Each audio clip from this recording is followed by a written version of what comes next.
ನಡಿ ಈಗ ಶುರು ಮಾಡೋಣ.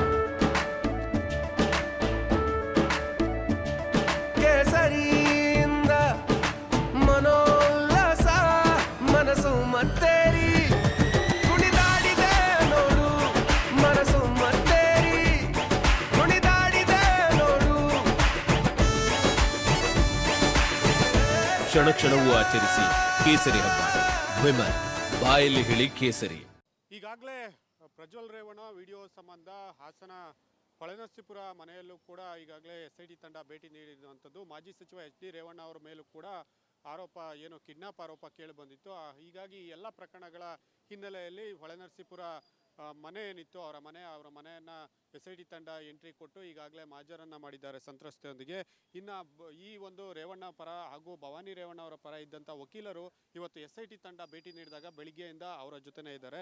ಅವರು ಈಗ ಅಲ್ಲಿ ಏನೇನಾಯಿತು ಅನ್ನೋದನ್ನು ಹೇಳ್ತಾರೆ. ಸರ್ ಹೇಳಿ, ನೀವು ಬೆಳಿಗ್ಗೆಯಿಂದ ಕೂಡ SIT ತಂಡ ದಾಳಿ ಮಾಡಿದಾಗಿಂದ ಅವ್ರ ಮನೇಲೇ ಇದ್ರಿ, ಏನಾಯಿತು ಅಲ್ಲಿ ಪ್ರೊಸೀಜರ್ ಏನಾಯಿತು, ನಿಮ್ಮ ಅಭಿಪ್ರಾಯ ಏನು ಸರ್? ನಾನು ಈಗಾಗಲೇ ನಿಮಗೆಲ್ಲರಿಗೂ ತಿಳಿಸ್ದಾಗೆ ಈ ದಿನ ಸುಮಾರು ಬೆಳಗ್ಗೆ 11 ಗಂಟೆಯಿಂದಲೂ ನಾನು SIT ತಂಡ ಪರವಾಗಿದ್ದೆ. ಏನಕ್ಕಿದ್ದೆ ಅಂದರೆ ಮನೆಯಲ್ಲಿ ಇದ್ದಂಥ ಸಂದರ್ಭ SIT ಅವರು ಮಾಜಾರಿ ಬಂದಂಥ ಸಂದರ್ಭದಲ್ಲಿ ಮನೆಯಲ್ಲಿ ಇರಬೇಕಾಗತ್ತೆ, ಅವರಿಗೆ ಸಹಕಾರ ನೀಡಬೇಕಾಗತ್ತೆ. ಭವಾನಿ ಮೇಡಮ್ ಪರ ನೀವಿದ್ರ? ಮುಂದೆ ಹೇಳ್ತೀನಿ, ಸಹಕಾರ ನೀಡಬೇಕಾಗುತ್ತೆ. SIT ಇವರು ಯಾರು ಬರ್ತಾರೆ ಅವರಿಗೆ ನಾವು ಮಾಜಾರಿ ಪ್ರಕ್ರಿಯೆ ಮಾಡೋಕ್ಕೋಸ್ಕರ ಸಹಕಾರ ನೀಡಬೇಕಾಗುತ್ತೆ. ಸಹಕಾರ ನೀಡೋಕ್ಕೋಸ್ಕರ ಆದರೆ ನೀಡಬೇಕು ಅಂದರೆ ಅಲ್ಲೇ ಅವ್ರ ಮನೆಯವ್ರು ಇರಬೇಕಾಗತ್ತೆ. ಮನೆಯವ್ರು ಇರಬೇಕು ಅಂದರೆ ಮೇಡಮ್ಗೆ ಏನು ಭವಾನಿ ಮೇಡಮ್ಗೆ ನಿಮಗೆಲ್ಲರಿಗೂ ಗೊತ್ತಿರೋಂಗೆ ಮಂಡಿ ಆಪ್ರೇಷನ್ ಆಗಿದೆ. ಅಲ್ಲದಲ್ಲೇ ಅವ್ರಿಗೆ ಆರೋಗ್ಯ ಸಮಸ್ಯೆನೂ ಇದೆ. ಇದರಿಂದಾಗಿ ಅವ್ರನ್ನ ಸಹಕಾರ ಮಾಡೋಕ್ಕೋಸ್ಕರ ಅವರಿಗೆ ಆಗ್ತಾಯಿಲ್ಲ.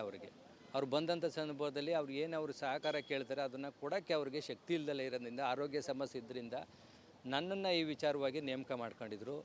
ನನಗೆ ಆಥರೈಸ್ ಕೊಟ್ಟಿದ್ದರು. ಮಾಜರ್ ಕಾಲಕ್ಕೆ ಬಂದಂಥ ಸಂದರ್ಭದಲ್ಲಿ ಮಾಜರ್ನ ನೋಟಿಸ್ ತಗೊಳ್ಳೋಂಥದ್ದು, ಮಾಜರ್ ಪ್ರಕ್ರಿಯೆಗೆ ಸಹಕರಿಸೋಕ್ಕೋಸ್ಕರ ನನ್ನ ಆಥರೈಸ್ ಕೊಟ್ಟಿದ್ದರು.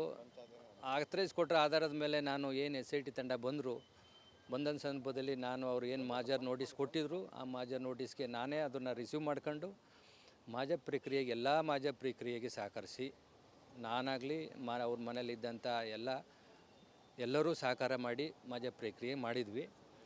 ಆದರೆ ಮಾಜರ್ ಪ್ರಕ್ರಿಯೆ ಮಾಡ್ತಾ ನಾವು ಸುಮಾರು 4-5 ಗಂಟೆ 4ರಿಂದ 5 ಗಂಟೆ ಆಯಿತು.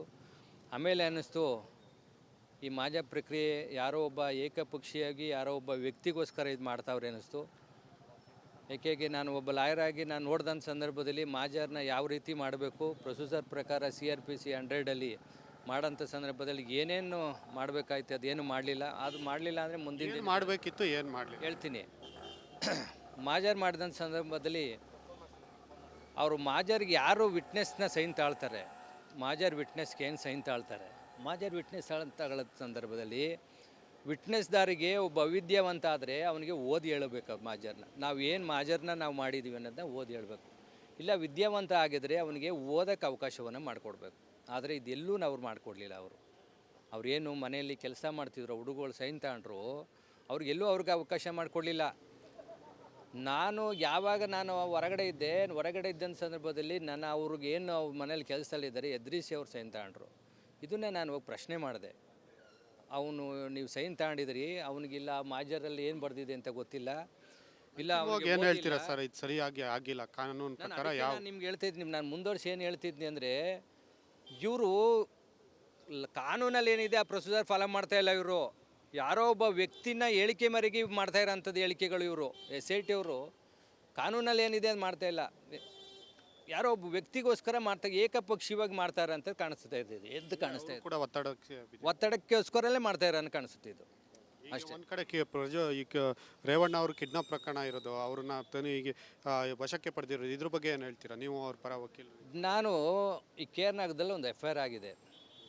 ಪ್ರಜ್ವಲ್ ರೇವಣ್ಣ ಅವರು A1 ಮಾಡಿದ್ದಾರೆ, ಸತೀಶ್ ಬಾಬು ಅವ್ರನ್ನ A2 ಮಾಡಿದ್ದಾರೆ. ಈ ಕಂಪ್ಲೇಂಟ್ನ ನೀವು ಓದಿ ನೋಡಿ, ನಾನು ಡೌನ್ಲೋಡ್ ಮಾಡ್ಕೊಂಡು ನೋಡಿದೆ. ಇಲ್ಲಿ ಎಲ್ಲೂ ರೇವಣ್ಣ ಅವ್ರದ್ದು ಪ್ರಸ್ತಾಪ ಬರಲ್ಲ. ಇಲ್ಲಿ ಬಂದಿರೋ ಅಂಥದ್ದು ಸತೀಶ್ ಬಾಬು ಅವ್ರದ್ದು, ಅವ್ರು ಏನಕ್ಕೆ ಮಾಡ್ಕೊಂಡು ಹೋದ್ರು ಅದು ಅವ್ರಿಗೆ ಬಿಟ್ಟಿದ್ದದು, ನಮಗೆ ಗೊತ್ತಿಲ್ಲ ಅದು. ಆದರೆ ಇಲ್ಲಿ ರೇವಣ್ಣ ಅವ್ರ ಅಧಿಕಾರವನ್ನು ಮೊಟಕುಗೊಳಿಸ್ಬೇಕು, ಅವ್ರನ್ನ ಜೈಲಿಗೆ ಕಳಿಸ್ಲೇಬೇಕು ಅನ್ನೋ ಒಂದು ಉದ್ದೇಶದಿಂದ ಅವ್ರನ್ನ A1 ಮಾಡಿದ್ರು. ನೀವು ಕಂಪ್ಲೇಂಟ್ ಯಾರು ಅವರು ಕಿಡ್ನಾಪ್ ಮಾಡ್ಕೊಂಡಿದ್ದಾರೆ ಅವ್ರನ್ನ A1 ಮಾಡಬೇಕಾಗಿತ್ತು.